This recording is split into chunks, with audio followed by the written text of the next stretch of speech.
Zelensky says no peace deal without Ukraine involvement. Ukraine will not accept any peace deal agreed by the US and Russia without its involvement, President Volodymyr Zelensky has said, after Donald Trump and Vladimir Putin pledged to begin negotiations to end the war. Trump said there was a good possibility of ending the conflict after he and the Russian president held a lengthy phone call on Wednesday. The US president also said he did not think it was practical for Ukraine to join NATO, and it was unlikely it could return to its pre-2014 borders. Zelensky said his country would not be shut out of negotiations. The Kremlin said Ukraine would one way or another take part in the talks. Separately, Trump announced a meeting of high-level people from the US, Ukraine and Russia at a Munich Security Forum on Friday. He said he was not sure exactly who's going to be there from any country. Russia, which is not taking part in the annual forum, has not publicly commented on Trump's claim. Meanwhile, Zelensky's advisor Dmytro Lytvyn told reporters that talks with Russia in Munich are not expected.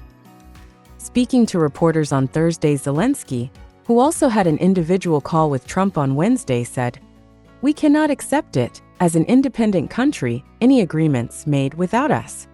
He said Europeans need to be at the negotiating table too, and that he told Trump his priority was security guarantees, something he does not see without US support. In a later post on X discussing a call with the Polish Prime Minister Donald Tusk, he said negotiations could not begin without a united position from Ukraine, Europe and US and Ukraine.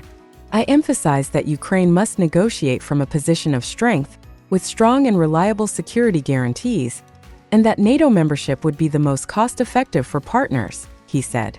"I also warned world leaders against trusting Putin's claims of readiness to end the war." Ukraine's European allies also rejected any move towards a forced settlement on Kyiv. UK Defense Secretary John Healey said, "There can be no negotiation about Ukraine without Ukraine, and Ukraine's voice must be at the heart of any talks." German Chancellor Olaf Scholz rejected a dictated peace, and his defense minister called it regrettable Washington was already making concessions to the Kremlin. In an address to reporters at NATO talks in Brussels, the EU's foreign policy chief Kaja Kallas accused Washington of appeasement towards Russia. "We shouldn't take anything off the table before the negotiations have even started because it plays to Russia's court and it is what they want," she said. EPA.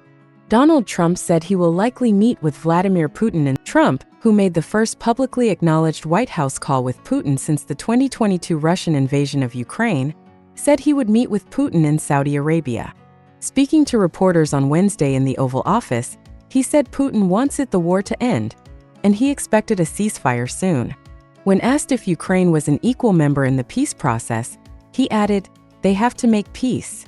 Meanwhile, his Defense Secretary Pete Hegseth told a press conference at the NATO summit on Thursday that peace negotiations will be had with both Putin and Zelensky, and described Trump as the perfect dealmaker.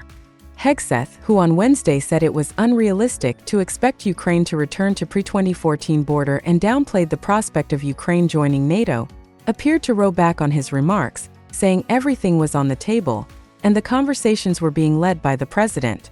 The defense secretary also suggested financial aid to Ukraine during negotiations could be on the table, as well as US troop numbers in Europe. Following the overthrow of Ukraine's pro-Russian president in 2014, Moscow annexed the Black Sea Peninsula of Crimea and backed pro-Russian separatists in bloody fighting in eastern Ukraine. The conflict burst into all-out war when Russia invaded Ukraine nearly 3 years ago. Moscow's attempts to take control of the capital Kyiv were thwarted, but Russian forces have taken around a fifth of Ukraine's territory in the east and south, and have carried out airstrikes across the country. Ukraine has retaliated with artillery and drone strikes, as well as a ground offensive against Russia's western Kursk region.